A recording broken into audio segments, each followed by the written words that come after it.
ഞാൻ എൻ്റെ ഏത് പ്രസംഗവും തുടങ്ങുന്നത് അദ്ദേഹത്തിൻ്റെ ചരണങ്ങളിൽ സ്വയം അർപ്പിച്ചുകൊണ്ടാണ്. ബ്രഹ്മചര്യവ്രതീ ദണ്ഡീ സർവവേദാന്ത പണ്ഡിത ശ്രീമദ്വിവേകയോഗി മാം പ്രചോദയതു സർവദാ എന്ന് പറഞ്ഞുകൊണ്ടാണ് ഞാൻ എൻ്റെ ഏത് പ്രവൃത്തിയും പ്രസംഗമൊക്കെ തുടങ്ങുന്നത്.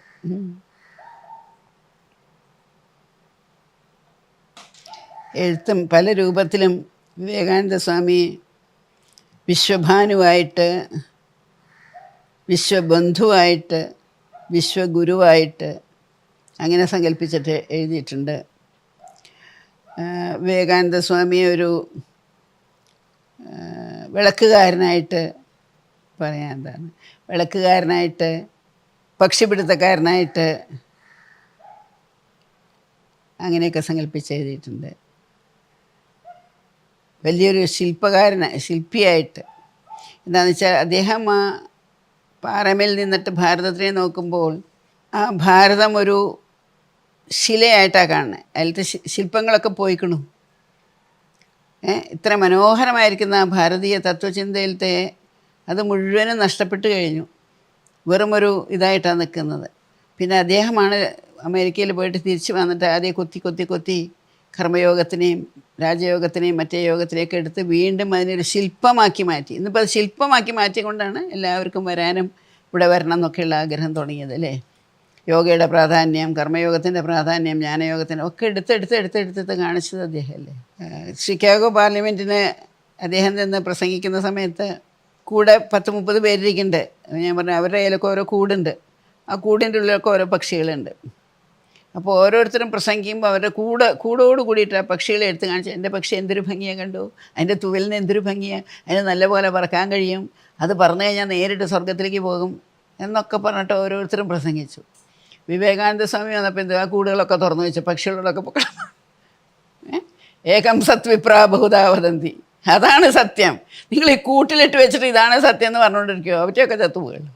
അത് തുറന്നു കൊടുത്തപ്പോൾ എന്താ അവറ്റയൊക്കെ പോയി.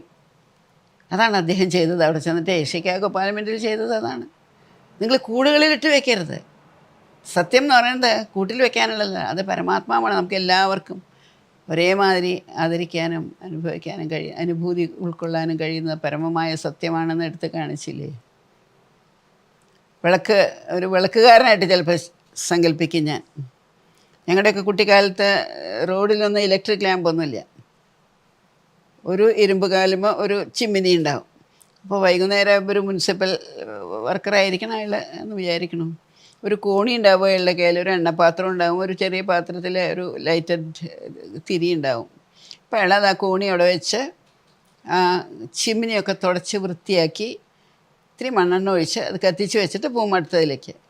അതേമാതിരിയാണ് സ്വാമിജി വന്നിട്ട് നമ്മളെ ഓരോരുത്തരുടെയും ആ കാർപ്പണ്യദോഷങ്ങളെയൊക്കെ തുടച്ചു മാറ്റിക്കളഞ്ഞ് വീണ്ടും അവിടെ ഭാരതീയതയുടെ മനോഹരമായിരിക്കുന്ന ആ വിളക്ക് കൊളുത്തി വെച്ചിട്ടാണ് അദ്ദേഹം പോയത്.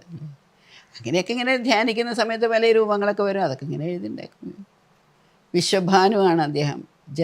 ജന്മം കൊണ്ട് തന്നെ ആ കുടുംബത്തിന് തന്നെ എന്തെന്നില്ലാത്തൊരു വെളിച്ചം കൊണ്ടുവന്ന ആളാണ്. അദ്ദേഹത്തിൻ്റെ പെരുമാറ്റത്തിലും എല്ലാവരോടും എല്ലാത്തിലും വെളിച്ചെണ്ണ കൊടുത്തിരുന്നു. ഒരിക്കലും തെറ്റായിട്ടുള്ള ഒന്നിനെയും അദ്ദേഹം കൊടുത്തിട്ടില്ല. എവിടെയൊക്കെ എന്തൊക്കെ സൂപ്പർസ്റ്റിഷൻ ഉണ്ടെങ്കിൽ അത് മാറ്റുക, ഭയമുണ്ടെങ്കിൽ അത് മാറ്റുക, ധൈര്യമില്ലാത്തവർക്ക് ധൈര്യം കൊടുക്കുക. അങ്ങനെ അദ്ദേഹം ചെയ്ത ഓരോ പ്രവൃത്തികളിലും വെളിച്ചമാണ് കൊണ്ടുവന്നിരുന്നത്. അതുകൊണ്ട് വിശ്വഭാനുവായിട്ടാണ് ജീവിതത്തിലിരുന്നത്.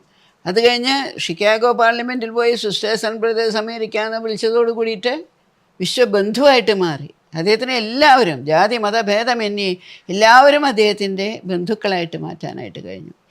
ഇനി വിശ്വഗുരുവായി. എന്താ പ്രാക്ടിക്കൽ വേദാന്തത്തിൽ കൂടി ഇപ്പോൾ വേദാന്തത്തിനെ ഇപ്പോൾ ഉയർത്തിപ്പിടിക്കാൻ സാധിക്കുന്നുണ്ടെങ്കിൽ അതിൻ്റെ ചെയ്തു വെച്ചത് സ്വാമിജി തന്നെയല്ലേ. സ്വാമിജിയെ പറ്റി എല്ലാവരും എന്നോട് ചോദിക്കും, എന്താ സ്വാമിജിയെ പറ്റി ഒന്നും കീർത്തനങ്ങളൊന്നും എഴുതാത്തതാണ്. സ്വാമിജിയെ പറ്റി കീർത്തനം എഴുതാൻ പറ്റില്ല, പ്രസംഗങ്ങൾ എഴുതാൻ പറ്റണുള്ളൂ.